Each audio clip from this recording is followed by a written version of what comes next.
Hello, good morning students. I am Rajesh Joshi. So today we are going to start our new topic, electric generator. Then question will come, what is the electric generator?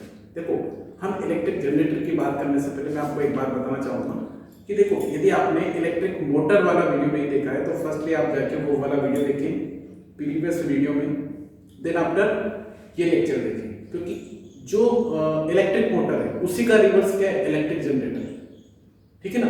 यदि आपको electric motor समझ में आ गई तो electric generator भी आसानी से या इजी वे में समझ में आ जाएगा। तो फर्स्टली आप वो वीडियो देखें, देन आफ्टर आप जनरेटर वाले वीडियो पर आए। ठीक है। तो देखो, यदि मैं बात करूं इलेक्ट्रिक जनरेटर, तो जनरेटर एक ऐसा डिवाइस होता है जो कि मैकेनिकल एनर्जी को क्या करता है, इलेक्ट्रिकल एनर्जी में कन्वर्ट करता है। तो electric generator is a device which convert the mechanical energy into electrical energy. और मोटर हमारी क्या होती थी, वहां पर हम क्या करते थे, इलेक्ट्रिकल एनर्जी को मैकेनिकल एनर्जी में कन्वर्ट करते थे। पहले हम क्या करते थे, इलेक्ट्रिसिटी प्रोवाइड करते थे मोटर को, और उससे क्या होता था, वो मोटर घूमती थी, उस इलेक्ट्रिकल एनर्जी को वो क्या करता था, मैकेनिकल एनर्जी में कन्वर्ट करती थी। ठीक है। तो जो इलेक्ट्रिक मोटर थी हमारा किस पे बेस थी, हमारी वो बेस थी magnetic effect of electric current पे बेस। ठीक है। और जो हमारा इलेक्ट्रिक जनरेटर है वो किस पे बेस है, इलेक्ट्रोमैग्नेटिक इंडक्शन। देखो, जनरेटर नाम से पता चल रहा है कि हम कुछ ना कुछ जनरेट कर रहे हैं। इलेक्ट्रिक जनरेटर मतलब हम इलेक्ट्रिसिटी को जनरेट कर रहे हैं। और हमने इलेक्ट्रोमैग्नेटिक इंडक्शन में पढ़ा है कि जब भी मैग्नेटिक फील्ड चेंज होगा तो करंट इंड्यूस होता है सर्किट में। तो हम वहां पे क्या करेंगे, मैग्नेटिक फील्ड में, मतलब यहां पर मैग्नेटिक फील्ड में चेंज करके या मैग्नेटिक फील्ड में कोई भी कंडक्टर को मूव करवा के यहां पर क्या करेंगे, हम इलेक्ट्रिक करंट जनरेट करेंगे। ठीक है। तो देखो, electric generator is a device which convert the mechanical energy into electrical energy. ये तो बात हुई इलेक्ट्रिकल जनरेटर। अब देखो, जो इलेक्ट्रिकल जनरेटर होता है ना वो टू टाइप्स का होता है, एसी जनरेटर मतलब अल्टरनेटिंग करंट जनरेटर, और डीसी जनरेटर मतलब डायरेक्ट करंट जनरेटर। ठीक है। देखो, ये वीडियो मैंने बाद में इसी वजह से बनाया, किसके बाद में, एसी और डीसी पढ़ाने के बाद। इसके प्रीवियस वीडियो में हमने अल्टरनेटिंग करंट और डायरेक्ट करंट की बात करी है, तो वो इसी वजह से बात करी है ताकि आपको चीजें इजी वे में समझ में आ जाए। तो आपने यदि अल्टरनेटिंग करंट और डायरेक्ट करंट का भी वीडियो नहीं देखा है तो जस्ट इसका प्रीवियस वाला जो वीडियो वहां पर जाके देखो, मैंने बहुत अच्छी तरीके से बिल्कुल इजी वे में आपको अल्टरनेटिंग करंट और डायरेक्ट करंट को समझा रखा है। ठीक है। क्योंकि जो यहाँ पर जो इलेक्ट्रिक जनरेटर होता है वो भी दो टाइप का होता है। There are the two types of the electric generator, alternating current generator और डीसी मतलब डायरेक्ट करंट जनरेटर। ठीक है। तो अब देखो, मतलब हम यहाँ पर देखो, इलेक्ट्रिक मोटर में हमारा प्रिंसिपल क्या होता था, magnetic effect of electric current, और यहाँ पे क्या होगा, इलेक्ट्रोमैग्नेटिक इंडक्शन। तो वहां पर हम कौन सा, फ्लेमिंग का लेफ्ट हैंड रूल यूज करते थे, और यहां पर क्या करेंगे, फ्लेमिंग का राइट हैंड रूल। ठीक है ना। देखो, फ्लेमिंग का राइट हैंड रूल क्या बोलता है कि यदि फोर फिंगर, थंब और मिडिल फिंगर या सेंटर फिंगर को तीनों को म्यूचुअली परपेंडिकुलर रखें, और यदि फोर फिंगर को मैं किस में रखूं, मैग्नेटिक फील्ड की डायरेक्शन में, और थंब को मूवमेंट की डायरेक्शन में, मतलब जिस डायरेक्शन में फोर्स लगा है, जिस डायरेक्शन में आपका कंडक्टर मूव कर रहा है। तो जो हमारी सेंटर फिंगर या जो मिडिल फिंगर होगी वो क्या देगी, डायरेक्शन ऑफ द करंट। तो वही प्रिंसिपल हमें यहाँ पर यूज करना है। ठीक है। तो देखो, मैं क्या कह रहा हूँ, बिल्कुल मोटर, इलेक्ट्रिक मोटर जैसा ही है, बस उसका जस्ट रिवर्स है, उसका जस्ट अपोजिट है। वहां पर हम इलेक्ट्रिक करंट के थ्रू रोटेट करवा देते हैं, मतलब इलेक्ट्रिक करंट को मैकेनिकल एनर्जी में कन्वर्ट कर देते। यहां पर मैकेनिकल एनर्जी को इलेक्ट्रिकल एनर्जी में कन्वर्ट कर देते। तो यहां पर हमें क्या करना पड़ेगा, मैग्नेटिक फील्ड में हमें कंडक्टर को मूव कराना पड़ेगा। अब क्वेश्चन विल कम कि यार ये मूवमेंट कैसे कराते हैं, कि मान लो हम कंडक्टर को मूव कैसे कराएंगे हम। तो देखो, हम कंडक्टर को मूव करवाएंगे जैसे कि टरबाइन के। अब टरबाइन कैसे मूव करवाएंगे, तो टरबाइन को हम मूवमेंट कराते हैं। आपने पावर प्लांट के बारे में सुना है, electric power plant, hydraulic power plant, ठीक है, विंड टरबाइन। तो क्या होता है, इनको देखो, हाइड्रोलिक पावर प्लांट में जो हाइड्रोलिक पावर प्लांट में होता है उसको मोटर के थ्रू हम टरबाइन को घुमाते हैं। और जो थर्मल पावर प्लांट होता है, थर्मल, जहां पर इलेक्ट्रिसिटी बनती है ना, तो वहां पर हम देखो किसके थ्रू टरबाइन को घुमाते हैं, स्टीम के थ्रू, स्टीम, ठीक है। और जो हमारा विंड होता है, विंड टरबाइन, उसको हम एयर के थ्रू, एयर या विंड, इनके थ्रू घुमाते हैं, ठीक है। और टरबाइन कैसा होता है, तो ऐसा होता है, देखो ऐसे ब्लेड होती है ऐसे, और इनके ऊपर क्या किया जाता है, इनको क्या किया जाता है, इनके ऊपर वाटर, जैसे कि हाइड्रोलिक पावर प्लांट है तो वाटर को इस पे स्ट्राइक कराया जाता है। वो वाटर बहुत ज्यादा स्पीड में होता है, उसकी काइनेटिक एनर्जी बहुत ज्यादा होती है। जैसे कि डैम से वाटर को छोड़ते हैं ना, तो कहीं पर वाटर को स्टोर करके फिर उसको इसके ऊपर स्ट्राइक करवाया जाता है। तो उससे क्या होता है, ये ब्लेड्स घूमती है और इस टरबाइन को किससे कनेक्ट कर दिया जाता है, आपके जनरेटर से। तो जनरेटर को भी रोटेशन मिलेंगे और वो रोटेशन किस में कन्वर्ट हो जाएंगे, इलेक्ट्रिकल एनर्जी में। बस हमें तो क्या कराना है, मैग्नेटिक फील्ड में आपके कंडक्टर को मूव करवाना है, और उससे क्या हो जाएगी, करंट इंड्यूस हो जाएगी, क्योंकि हमने पढ़ा है इलेक्ट्रोमैग्नेटिक इंडक्शन में ये चीज, किसके थ्रू, फ्लेमिंग के राइट हैंड रूल के थ्रू, ठीक है। तो बस वही प्रिंसिपल हमें यहाँ पे यूज करना है, ठीक है। बिल्कुल इजी वे में मैं सब कुछ बताऊंगा आपको। और थर्मल पावर प्लांट में स्टीम का इसको स्ट्राइक करवाया जाता है, स्टीम बहुत ज्यादा प्रेशर से आती है, तो बहुत ज्यादा रोटेशन मिलते हैं, और वो रोटेशन किसको प्रोवाइड हो जाते हैं, जनरेटर को। अब जनरेटर की वर्किंग पे भी हम आएंगे। विंड में जो आपके विंड टरबाइन होते हैं, देखा होगा ना आप, जब कहीं पे भी रोड पे जाते हो तो कहीं पे दिखते होंगे आपको, जैसे कि मेनली सी एरिया में होते हैं, ठीक है, जहाँ पर विंड का प्रेशर ज्यादा होता है, तो वहां पर जैसे जैसे विंड चलती है तो क्या होती है, रोटेट करने लगती है, और वो रोटेशन किसको प्रोवाइड कराता है, जनरेटर को। तो मतलब एक तरह से क्या हो रहा है, जो रोटेशन, ये जो आपका कंडक्टर किस में रोटेट कर रहा है, ये मैग्नेटिक फील्ड में। और मैग्नेटिक फील्ड में कोई भी कंडक्टर मूवमेंट करेगा तो current must be induce, okay. क्योंकि मैग्नेटिक क्या हो रहा है, मैग्नेटिक फ्लक्स या मैग्नेटिक फील्ड चेंज हो रहा है, उससे क्या होगा, एक ईएमएफ इलेक्ट्रोमोटिव फोर्स जनरेट होगा, और उससे क्या होगा, करंट जनरेट होगा। चलो अब प्रिंसिपल मैंने क्या बोला, अब एसी जनरेटर में क्या करेंगे, हम एसी करंट को जनरेट करेंगे। तो AC generator is a device which convert the mechanical energy into alternating current. Mechanical energy को किस में कन्वर्ट करता है एसी जनरेटर, अल्टरनेटिंग करंट में।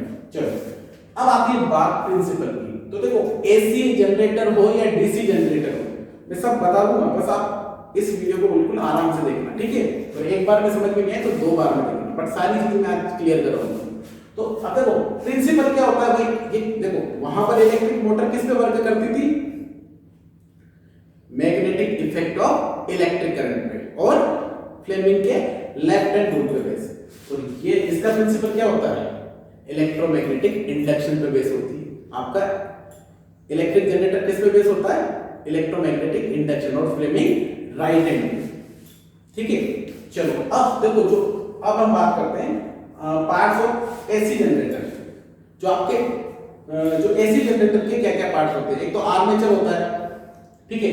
आर्मेचर क्या होता है, ये आर्मेचर, ये जो हमने स्क्वायर की फॉर्म में जो वायर, मान लो हमने एक कंडक्टर वायर लिया और उसको मैंने क्या कर दिया, एक स्क्वायर की फॉर्म में ऐसे रख दिया, ठीक है। अभी बस अभी यहाँ नीचे मत देखना, ठीक है, मैं बताता हूँ अभी नीचे की सब कुछ समझा दूंगा मैं, अभी जो जो समझा रहा हूँ। एक कंडक्टर वायर लिया, उसको मैंने स्क्वायर की फॉर्म में ऐसे बना दिया, और दो मैग्नेट लिए मैंने नॉर्थ और साउथ, ठीक है। एक होर्सशू मैग्नेट मान लो, तो उसको इस तरीके से, ये देखो ये सिंपल जनरेटर है, ठीक है। और जो आपका जो कमर्शियल जनरेटर होता है उसमें क्या होता है, वो हम इलेक्ट्रोमैग्नेट यूज करते हैं, यहाँ पर परमानेंट मैग्नेट यूज कर रहे हैं, ठीक है। तो अब ये मैंने होर्सशू मैग्नेट मैंने यहाँ पर रख दी, ठीक है। चलो अब देखो, अब हम क्या करते हैं, इसको मूवमेंट करवाते हैं। तो जब भी मूवमेंट होगा तो मैग्नेटिक फील्ड चेंज होगा इस कंडक्टर वायर में, और क्या होगा, एक करंट इंड्यूस होगा, ठीक है। चलो अब देखो, तो जो parts of the electric generator में या एसी जनरेटर में हमें किन किन पार्ट्स की रिक्वायरमेंट होती है। सबसे पहला आर्मेचर, जो ये आपका ABCD क्या है, this is the armature, this is the magnetic field, जो परमानेंट मैग्नेट के थ्रू हम यहाँ पे क्या कर रहे हैं, मैग्नेटिक फील्ड जनरेट कर रहे हैं। थर्ड होता है हमारा slip ring. This is the important, जो मेन चीज है वो यहाँ पर क्या है, वो स्लिप रिंग। हमने इलेक्ट्रिक मोटर में क्या पढ़ा था, स्प्लिट रिंग, तो यहाँ पर स्प्लिट रिंग यूज नहीं करते हैं एससी जनरेटर में, ठीक है। तो यहाँ पर हम क्या करते हैं, हम यूज करते हैं स्लिप रिंग। एक सर्कल, जैसे कोई जैसी फॉर्म होती है, सर्कल होता है, उसमें क्या होता है, वायर को ऐसे टच कर दे, वायर को कनेक्ट कर दिया जाता है। और देखो ये जो स्लिप रिंग होगी वो एक दूसरे से कनेक्ट, मतलब एक वायर को एक स्लिप रिंग से कनेक्ट कर दिया जाता है, और ये दोनों टच नहीं होती आपस में। देखो ये इसको बिल्कुल सेपरेट और इसको दूसरी स्लिप रिंग के साथ, तो जो इसमें वायर होता है ना, इसके साथ स्लिप करता है, इसके ऊपर टच करते हुए ऐसे स्लिप करता है ना, मतलब ये जैसे कि लेटेस्ट कंसीडर है, बताता हूं आपको। जैसे कि मान लो ये स्लिप रिंग ये ऐसे होती है, तो ये जैसे इधर से भी बोलो, और ये क्या होती है, देखो ऐसे, इसमें वायर ऐसे टच करता है, ये ऐसे, ये अपनी जगह पे रहती है, बट ये वायर ऐसे ऐसे ऐसे मूवमेंट करता है इन स्लिप रिंग, ठीक है। तो ये दोनों बिल्कुल सेपरेट होते हैं, और फिर इनसे क्या कनेक्टेड होता है, कार्बन ब्रश, वहां पे ग्रेफाइट ब्रश, मतलब ये this is the allotrope of the carbon. तो ये बस ये ऐसे टच होते हैं, जैसे कि लेट अस कंसीडर ये कार्बन, ये आपकी स्लिप रिंग घूम रही और इसके टच है, बस ये अपनी पोजीशन पे रहते हैं, घूमती कौन है, आपके वायर है ना, उस स्लिप रिंग में, और ये उससे कनेक्टेड होते हैं। तो क्या होता है, इससे करंट एक क्लोज लूप बन जाता है, और हमें पता है कि क्लोज लूप में क्या होता है, करंट फ्लो होता है, और ये कार्बन ब्रश होते हैं जो कि इलेक्ट्रिक मोटर, मतलब सब कुछ वही थी, बस कुछ हमने वहां पे क्या यूज कर दिया, वहां पर करंट फ्लो करवा रहे थे बैटरी के थ्रू, यहाँ पर तो हमें करंट इंड्यूस करना है, यहाँ पे करंट बैटरी तो लगा नहीं सकते, अरे भाई बैटरी क्यों लगाएंगे, क्योंकि हमें तो करंट इंड्यूस करना है ना, तो करंट क्यों देंगे, तो हमें यहाँ पर करंट इंड्यूस करना है, मतलब करंट जनरेट करना है, तो हमने क्या लगा था, गैल्वेनोमीटर मेजरमेंट, ठीक है, और एक क्लोज लूप बना दिया हमने। अब देखो मान लो, देखो जो भी आपकी जो टरबाइन जो भी चीज रोटेट करा रहा है, तो टरबाइन की शाफ्ट को किसमें ऐड कर देते हैं, इसमें स्लिप रिंग के साथ, है ना, कम्यूटेटर के थ्रू यहाँ पर ऐड हो जाती है, मतलब ऐड कर देते हैं, मतलब इससे कनेक्ट कर देते हैं, और फिर इसको क्या कराया जाता है, देखो रोटेट, जब ये रोटेट होगा, देखो जब ये रोटेट होगा तो क्या होगा, मैग्नेटिक फील्ड चेंज होगा, और जब मैग्नेटिक फील्ड चेंज होगा तो इसमें करंट इंड्यूस होगा। समझ में आ रही बात, देखो अब ये अब मैंने क्या किया, इसको किससे कनेक्ट कर दिया, मान लो आपके टरबाइन से, तो टरबाइन घूमेगा, क्योंकि हम करंट क्या करते हैं, बहुत लार्ज क्वांटिटी में, अरे हमारे पास जो करंट आता है कहां से आता है, पावर प्लांट से तो आता है, और पावर प्लांट में कैसे आता है, टरबाइन घूमता है स्टीम या हाइड्रोलिक, मतलब वाटर के थ्रू या फिर विंड के थ्रू, और उस रोटेशन के थ्रू क्या होता है, ये आपका आर्मेचर घूमता है, इससे क्या होता है, मैग्नेटिक फ्लक्स चेंज होता है, मतलब मैग्नेटिक फील्ड चेंज होता है, उससे क्या होता है, इसमें करंट इंड्यूस होता है, ठीक है। और ये देखो ये इस तरीके, देखो अभी ये उलझने नहीं है, मतलब कॉम्प्लिकेटेड शेप नहीं बना, देखो इसमें ये वायर इसके अंदर ही घूमेगा और ये वायर इसके अंदर ही घूमेगा, कोई चीज डिस्टर्ब नहीं होती, और ये आपके कार्बन ब्रश इससे अटैच होते हैं। तो मेनली 4 पार्ट होते हैं, आर्मेचर, फील्ड, मैग्नेट, मतलब ये बाद में जो मैग्नेट हमने लगाए, स्लिप रिंग, ये this is the important part for the AC generator brushes, ये कार्बन ब्रश, ठीक है। अब ये गैल्वेनोमीटर, जो कि हमें पता है कि करंट को करंट को भी मेजर कर लेता है, डायरेक्शन भी करंट की बता देता है। चलो अब देखो हमने इसको मूवमेंट, टरबाइन को इसको मूवमेंट करवाया, ठीक है, ऐसे, जैसे मैं कैसे करवा रहा हूं, ऐसे कि ऐसे मूवमेंट करे टरबाइन से, ऐसे, ये ऐसे, ठीक है, ऐसे, मतलब एंटी क्लॉकवाइज मूवमेंट कर रहा है। तो देखो अब यहां पर मैग्नेटिक फील्ड की डायरेक्शन ये नॉर्थ टू साउथ, तो लगाओ कौन सा, फ्लेमिंग लाइट एंड, तो राइट हैंड कौन सा है मेरा, ये, ठीक है। तो फोर फिंगर, मिडिल फिंगर और थंब तीनों को परपेंडिकुलर कर लो, और मान लो देखो ये इधर आ रहा है और ये अंदर की तरफ जा रहा है, मान लो ये क्या कर रहा है, ये अंदर की तरफ जा रहा है, इनर, है ना, ये किधर जा रहा है, इनर, और ये क्या आ रहा है, आउटर, ठीक है, बाहर की तरफ ये वाला हिस्सा, मतलब देखो समझना, ये अभी ऐसे रखा है। अब देखो ये वाला मतलब ये सी डी और ये ए बी और ये क्या है सी डी, तो सी डी बाहर निकल रहा है और ये ए बी अंदर जा रहा है, मतलब ये ए बी सी डी, तो ये ए बी अंदर जा रहा है, सी डी बाहर निकल रहा है। ठीक है, तो लगाओ फ्लेमिंग राइट हैंड, है ना। चलो, तो फोर्स किधर लग रहा है? सबसे पहले मैग्नेटिक फील्ड की डायरेक्शन क्या है, ये नोट करता। ठीक है, और मूवमेंट किधर कर रहा है पार्टिकल, मतलब फोर्स किधर लग रहा है अंदर की तरफ। चलो ये ठीक है, ये करंट की मैग्नेटिक फील्ड की डायरेक्शन ये और फोर्स इधर लग रहा है, तो करंट किधर होगा इसमें, इस तरीके से करंट इस तरीके से इंड्यूस होगा, ये ऐसे। अब देखो करंट इस डायरेक्शन में, तो देखो अब इधर ऊपर होगा, बट देखो अब ये ऐसे, अब जैसे ये हाफ रोटेशन करेगा, जैसे ही हाफ रोटेशन करेगा तो ये वाला इधर आ जाएगा, ये वाला इधर आ जाएगा, तो करंट की डायरेक्शन क्या हो जाएगी, क्योंकि अरे मूवमेंट की डायरेक्शन चेंज होगी तो करंट की डायरेक्शन भी चेंज होगी, तो मतलब ये हाफ साइकिल में क्या हो जाएगी करंट की डायरेक्शन, तो मतलब करंट की डायरेक्शन चेंज होगी। तो हमने अल्टरनेटिंग करंट में क्या पढ़ा था कि वन साइकिल में, मतलब एक साइकिल को कंप्लीट करने में अल्टरनेटिंग करंट अपनी डायरेक्शन चेंज करता है 2 बार। ठीक है, तो यहाँ पे देखो जैसे ये हाफ साइकिल कंप्लीट करेगा करंट की डायरेक्शन अपने आप चेंज हो जाएगी, तो मतलब इसमें जो करंट इंड्यूस हो रही है वो कौन सी हो रही है, अल्टरनेटिंग, क्योंकि इसमें हर हाफ साइकिल पे करंट की डायरेक्शन चेंज हो रही है। ठीक है, और देखो इसका इफेक्ट इस पे नहीं आ रहा, देखो ये अब जो आपकी स्लिप रिंग है इसमें कैसे मूवमेंट हो रहा है समझना, ये जैसे ये वायर है, देखो समझना, ये वायर है, ये स्लिप रिंग मान लो ये इस तरीके से, ये समझना ऐसे मूवमेंट कर रहा है, इसमें वायर ऐसे है ना, ये चीज ध्यान रखना ऐसे, बस स्लिप रिंग मतलब इसके ऊपर जो वायर हो रहा है वो स्लिप हो रहा है ऐसे।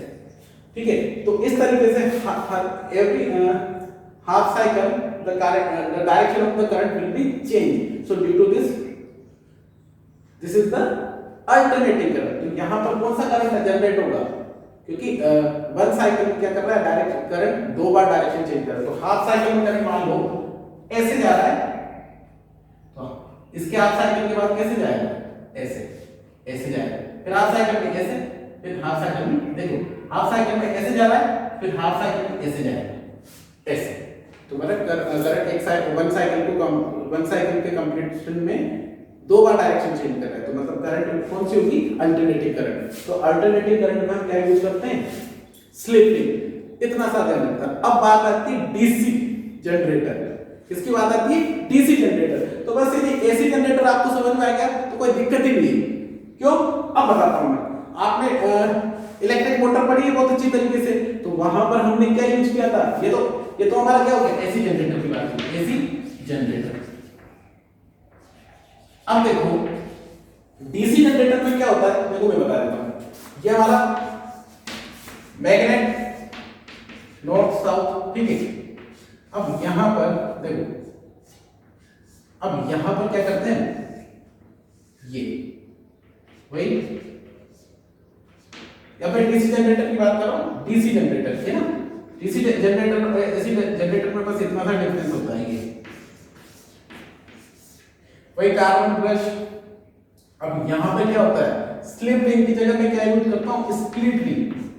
अब याद करो स्प्लिट रिंग कहां पे यूज करी थी हमने, यस बिल्कुल, स्प्लिट रिंग हमने यूज की थी इलेक्ट्रिक मोटर में, स्प्लिट रिंग। बस इतना सा डिफरेंस होता है, बाकी सारी चीजें सेम होती है। देखो स्प्लिट रिंग क्या करते, देखो वहां पे क्या होता था, जब हमने इलेक्ट्रिक मोटर पे देखा था, तो देखो हाफ साइकिल के बाद जैसे कि मान लो आपका ये क्या है, ये कोई नहीं, हमारा ये आर्मेचर था, तो ऐसे ऐसे ऐसे मूवमेंट, मतलब एक कंप्लीट साइकिल नहीं कर पा रहा था, क्योंकि करंट की डायरेक्शन चेंज नहीं होती थी, है ना, तो ऐसे ऐसे मूवमेंट कर रहा था। तो हम क्या करते थे, एक टाइम के बाद हमें करंट की डायरेक्शन को चेंज करना था, तो हमने क्या किया था, स्प्लिट रिंग लगा दी थी। तो split ring every half cycle के बाद क्या कर रही थी, करंट की डायरेक्शन को चेंज कर रही थी वहां पर। तो उससे क्या हो रहा था, जो आपकी कोई आर्मेचर था वो कंप्लीट रोटेशन कर रहा था।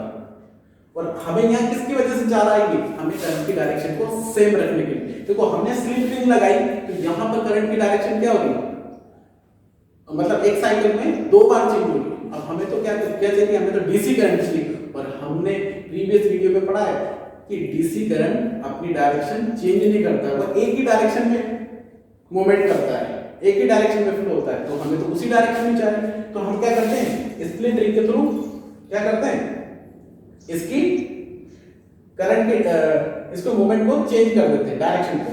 तो क्या होगा, करंट जैसे कि मान लो जैसे कि हाफ साइकिल में ऐसे जा रहा था और हाफ साइकिल में ऐसे जा रहा था। तो देखो अब हाफ साइकिल होते ही ये वाला इधर आ जाएगा और ये वाला इधर आ जाएगा। तो क्या होगा, अब करंट जैसे कि ऐसे जा रहा था ना, तो ऐसे जाएगा, ऐसे, ठीक है। तो स्प्लिट रिंग क्या करती है, हर हाफ साइकिल के बाद इसके वायर के कनेक्शन को चेंज कर रही है स्प्लिट रिंग, जैसे कि हमने मोटर में पढ़ा था। तो बस इतना सा डिफरेंस होता है, बाकी सब कुछ सेम।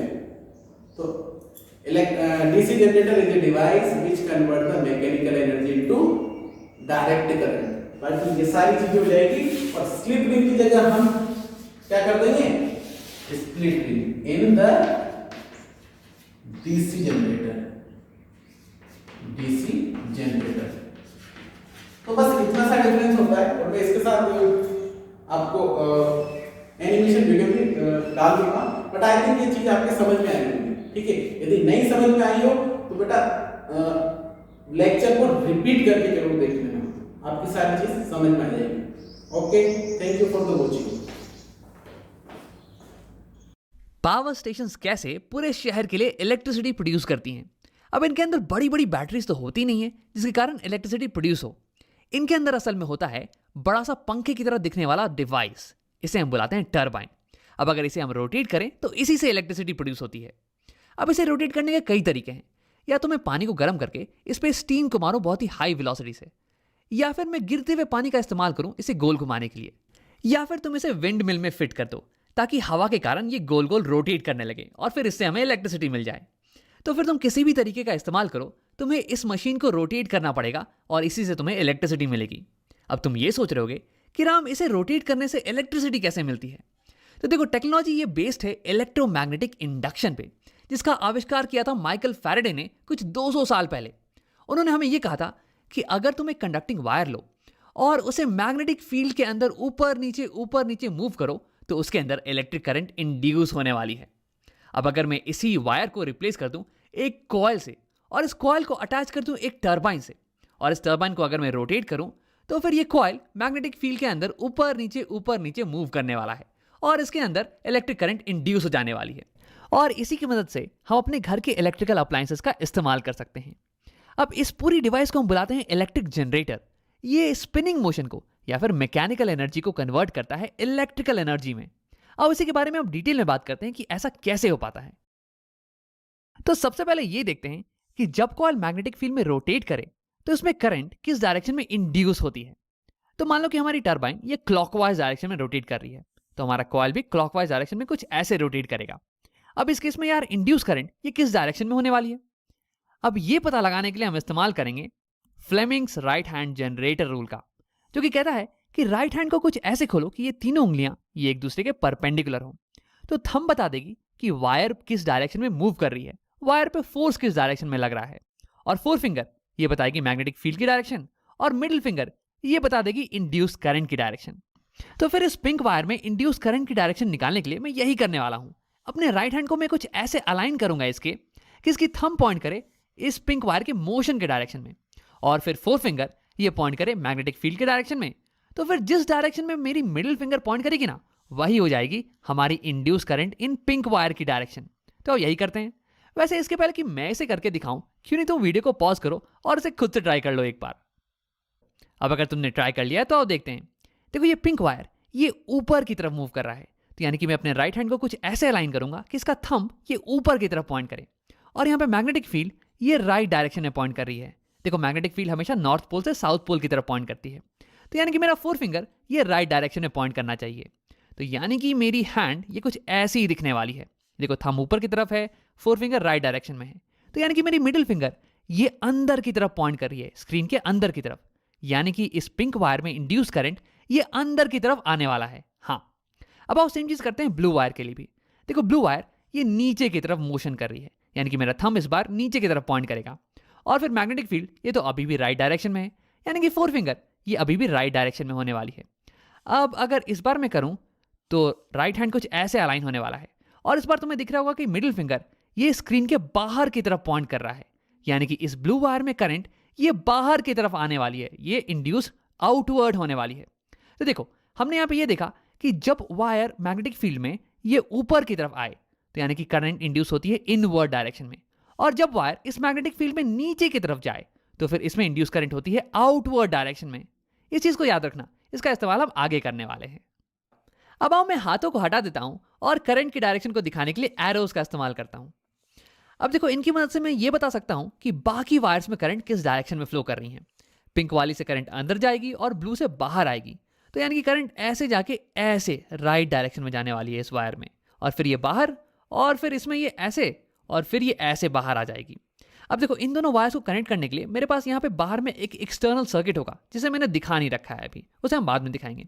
तो करंट यहाँ से फ्लो करके फिर ऐसे इसमें इंटर करने वाली है, और फिर ये पिंक वाली में अंदर, तो ऐसे सर्किट कंप्लीट हो जाने वाला है।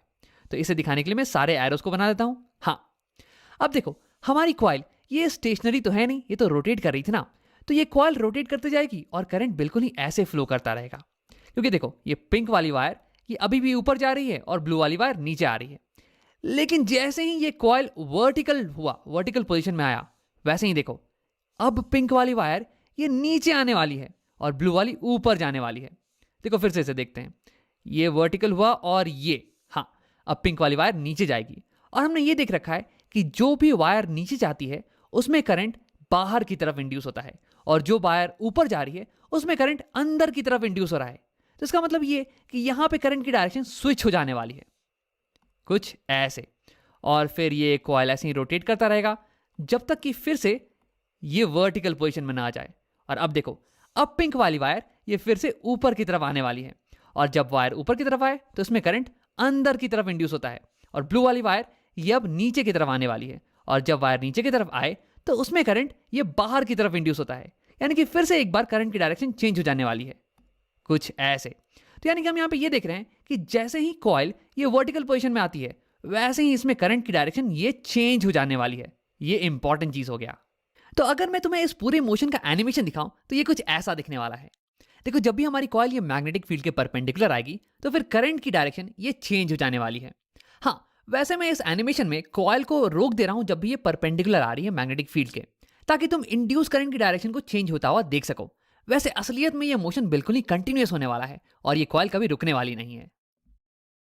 अब तुम्हारे दिमाग में एक सवाल उठ रहा होगा कि राम, मैं इन दोनों वायर्स को एक्सटर्नली कैसे कनेक्ट करूं ताकि ये लूप क्लोज हो जाए और उसमें करंट कंटिन्यूअसली फ्लो करे। तो इसके लिए हम एक नए अरेंजमेंट का इस्तेमाल करने वाले हैं। देखो अगर मैं एक एक्सटर्नल सर्किट लूं और उसे डायरेक्टली कनेक्ट कर दूं इन वायर से कुछ ऐसे, तो जब ये कॉइल ये रोटेट करना चालू करेगी तो ये वायर्स ये आपस में उलझने लगेंगे कुछ ऐसे, और ये जो कनेक्शन है ना ये ब्रेक हो जाने वाला है। तो इसी से बचने के लिए हम एक नए अरेंजमेंट का इस्तेमाल करते हैं जिसमें होते हैं कुछ स्लिप रिंग्स और ब्रशेस। ये कुछ ऐसा दिखता है। ये मेटालिक रिंग्स, इन्हें हम बुला रहे हैं स्लिप रिंग्स। ये पिंक वाली रिंग और ये ब्लू वाली रिंग, और तुम्हें डायग्राम में क्लियरली दिख नहीं रहा होगा लेकिन ये दोनों रिंग्स ये इंडिविजुअली एक एक वायर से कनेक्टेड हैं। ये पिंक वाली रिंग ये इस लेफ्ट वायर से कनेक्टेड है, और ये ब्लू वाली रिंग ये इस राइट वायर से कनेक्टेड है। और कनेक्टेड से मेरा मतलब ये है कि जब ये कॉइल रोटेट करता है ना तो ये रिंग्स इसके साथ साथ रोटेट करती हैं। अब ये स्लिप रिंग्स ये कनेक्टेड होती हैं कार्बन ब्रशेस से। ये ब्रश और ये ब्रश वैसे कनेक्टेड नहीं होती हैं बल्कि केवल टच कर रही होती हैं। मेरा मतलब है कि जब ये स्लिप रिंग्स रोटेट करेंगी ना तो ये ब्रशेस इसके साथ रोटेट नहीं करेंगी बल्कि ये केवल इसके ऊपर स्लिप करने वाली हैं, और इसलिए तो हम इन रिंग्स को स्लिप रिंग्स बुलाते हैं। अब अगर तुम्हें ये समझ में नहीं आ रहा हो तो मैंने यहाँ पे एक पिक्चर बना रखा है तुम्हें समझाने के लिए। देखो यहाँ पे एक ब्रश है जो कि एक रिंग को टच कर रही है। अब अगर ये रिंग रोटेट करेगी ना तो ये ब्रश इसके साथ साथ रोटेट नहीं करने वाली है बल्कि ये केवल उसके ऊपर स्लिप करती रहेगी। तो यहाँ पे हमारा सर्किट तो कंप्लीट हो चुका है। देखो यहाँ पे ब्लू वाले वायर से करंट आएगी और फिर ये जाने वाली है इस ब्लू वाले स्लिप रिंग में। देखो ये वायर केवल एक स्लिप रिंग से कनेक्टेड है, फिर यहाँ से करंट ये ट्रांसफर हो जाने वाली है बाहर के सर्किट में because of this carbon brush, और उसके बाद फिर करंट यहाँ से यहाँ जाएगी इस कार्बन ब्रश में, और फिर ये करंट को ट्रांसफर कर देने वाला है इस पिंक वाले स्लिप रिंग में, और ये पिंक वाला स्लिप रिंग ये केवल कनेक्टेड है इस वायर से, तो इसलिए करंट केवल इसमें जाने वाली है। तो ऐसे हमारा हो गया सर्किट कंप्लीट। अब हमारा कॉइल अगर रोटेट करने लग जाए तो ये जो स्लिप रिंग से इसके साथ अटैच्ड ये भी इसके साथ साथ रोटेट करने लगेंगे, लेकिन ये कार्बन ब्रशेस ये तो केवल इसे टच कर रहे हैं यार, तो ये केवल इसके ऊपर स्लिप करेंगे ना कि रोटेट। अब देखो ये स्लिप रिंग्स और कार्बन ब्रशेस ये दोनों मिलके बाहर वाले वायर्स को उलझने से बचाती हैं, और ये अंदर के कॉइल और बाहर के सर्किट के बीच में इलेक्ट्रिकल कॉन्टैक्ट को मेंटेन रखती हैं, दोनों के बीच में सर्किट को कंप्लीट रखती हैं। अब देखो जैसे ही हमारा कॉइल ये वर्टिकल पोजीशन में आएगा वैसे ही इंड्यूस इलेक्ट्रिक करंट इसकी डायरेक्शन ये रिवर्स हो जाएगी कुछ ऐसे। तो अब करंट पिंक वाले वायर से होके पिंक वाले स्लिप रिंग के थ्रू इस कार्बन ब्रश के थ्रू इस बल्ब के थ्रू जाके फिर ये ब्लू वाले स्लिप रिंग में जाएगी, और फिर ये उल्टा ऐसे कॉइल के अंदर इंटर कर जाने वाली है। तो यानी कि कॉइल के हर आधे चक्कर पे इस सर्किट में बहने वाला करंट ये अपनी डायरेक्शन को रिवर्स कर देगा। तो मान लो कि जब करंट इस डायरेक्शन में फ्लो कर रही थी तो हमारा बल्ब ये ब्लू लाइट से ग्लो कर रहा था। अब ठीक आधे चक्कर के बाद ये हमारी रिवर्स हो गई करंट, तो यानी कि करंट अब उल्टे डायरेक्शन में फ्लो कर रही है। अब मान लो कि बल्ब ये येलो कलर की लाइट से ग्लो कर रहा है। अब अगर तुम पूरे एनिमेशन को देखो तो ये कुछ ऐसा दिखने वाला है। अब इस मशीन को हम बुलाते हैं जनरेटर, इलेक्ट्रिक जनरेटर, क्योंकि ये इलेक्ट्रिक करंट को जनरेट करता है। और इस करंट की खास बात यह है ना कि ये करंट हमेशा कंटिन्यूअसली अपना डायरेक्शन चेंज करती रहती है, और इसे हम बुलाते हैं ऑल्टरनेटिंग करंट या फिर एसी। अब देखो इसके बारे में एक इंटरेस्टिंग फैक्ट ये है कि जब भी तुम्हें करंट को लंबी दूरी तक ट्रांसमिट करना हो, जैसे कि पावर हाउस से तुम्हारे घर तक, तो फिर एसी को ट्रांसमिट करने में ज्यादा फायदा है compare to unidirectional current या फिर डीसी। इसलिए हमारे घरों में एसी करंट ही आता है। और हाँ, क्योंकि ये जनरेटर हमें एसी करंट दे रहा है इसलिए इसे हम बुलाते हैं एसी जनरेटर। अब मान लो कि तुम्हें डीसी जनरेटर बनाना हो जो कि तुम्हें एक डायरेक्ट करंट दे, मतलब कि इस सर्किट में जो करंट है ना उसकी डायरेक्शन चेंज नहीं करे, बिल्कुल सेम ही रहे। मान लो कि कुछ ऐसे इसी डायरेक्शन में करंट जाए, तो उसके लिए क्या करना होगा? तो सबसे पहले आओ इन स्लिप रिंग्स को हटा देते हैं। तो अगर मुझे इस सर्किट में इलेक्ट्रिक करंट की डायरेक्शन को हमेशा मेंटेन करके रखना है तो उसके लिए हर आधे साइकिल पे मुझे कार्बन ब्रश और इस वायर के बीच के कनेक्शन को चेंज करते रहना पड़ेगा। आप देखते हैं कि क्यों। तो देखो इस पर्टिकुलर सेटअप में अगर मुझे चाहिए कि ये करंट की डायरेक्शन ये सेम रहे तो मैं इस कार्बन ब्रश को इस पर्टिकुलर वायर से कनेक्ट कर दूंगा, ये पिंक वाली साइड की वायर से। तो देखो करंट ऐसे जाएगा ये पिंक वाले के थ्रू, फिर ब्लू वाले से होके फिर ये बाहर निकल के आ जाएगा और ये सर्किट कंप्लीट हो गया। लेकिन देखो ये कॉइल तो रोटेट कर रही है ना, तो थोड़ी देर बाद ये कॉइल वर्टिकल पोजीशन पे आ जाने वाली है, और जैसे ही ऐसा होगा तो ये करंट की डायरेक्शन ये चेंज कर जाएगी। अब अगर सर्किट में मुझे करंट को ऐसे ही मेंटेन करना है तो इस बार मुझे इस कार्बन ब्रश को कनेक्ट करना पड़ेगा इस वायर से, ये ब्लू वाली साइड की वायर से, तभी तो करंट ऐसे जाएगी और ये ब्लू वाले के थ्रू फिर पिंक वाले से निकल के फिर ऐसे सर्किट कंप्लीट हो जाएगा। अब देखो फिर से आधे साइकिल के बाद ये वायर वर्टिकल हो जाने वाली है, ये कॉइल वर्टिकल हो जाएगी और फिर करंट फिर से चेंज कर जाएगा अपना डायरेक्शन। अब इस बार अगर मुझे सर्किट में करंट को सेम मेंटेन करना है तो इस बार इस कार्बन ब्रश को मुझे इस वायर से कनेक्ट करना पड़ेगा, पिंक वाली साइड के वायर से, तभी तो देखो करंट ऐसे जाएगी फिर ये ऐसे जाके फिर ऐसे निकल के सर्किट कंप्लीट हो जाएगा। तो तुम्हें दिख रहा होगा कि कैसे मुझे हर आधे साइकिल के बाद कार्बन ब्रश और वायर के बीच के कॉन्टैक्ट को चेंज करना पड़ रहा है, मुझे कार्बन ब्रश को अलग दूसरे वायर से कनेक्ट करना पड़ रहा है। तो अब हमें ये सोचना है कि ऐसा क्या करें जिससे कि ये कनेक्शन में चेंज ये ऑटोमेटिकली आए और ये हमेशा कंटिन्यूसली आता रहे। तो इसके लिए हमें चाहिए होगा एक नए टाइप का ring, split rings, slip rings नहीं, स्प्लिट रिंग्स। मतलब कि अगर तुम्हें एक रिंग को लो और उसे बीच से आधे आधे हिस्से में बांट दो तो तुम्हें मिल जाएगा स्प्लिट रिंग्स। स्प्लिट रिंग्स बनी होती है दो आधे रिंग से जिनके बीच में थोड़ा सा गैप हो। अब आओ देखते हैं कि इसकी मदद से कैसे हम हर आधे साइकिल पे कॉन्टैक्ट को चेंज कर सकते हैं। तो अभी स्टार्टिंग में हमारा कार्बन ब्रश ये पिंक साइड के कॉन्टैक्ट में है, ये देखो, और स्टार्टिंग में हमें बिल्कुल यही चाहिए था ताकि करंट की डायरेक्शन ऐसे ही मेंटेन रहे। लेकिन देखो थोड़ी देर बाद हमारा कॉइल ये रोटेट करके वर्टिकल हो जाएगा और फिर करंट की डायरेक्शन ये चेंज हो जाने वाली है।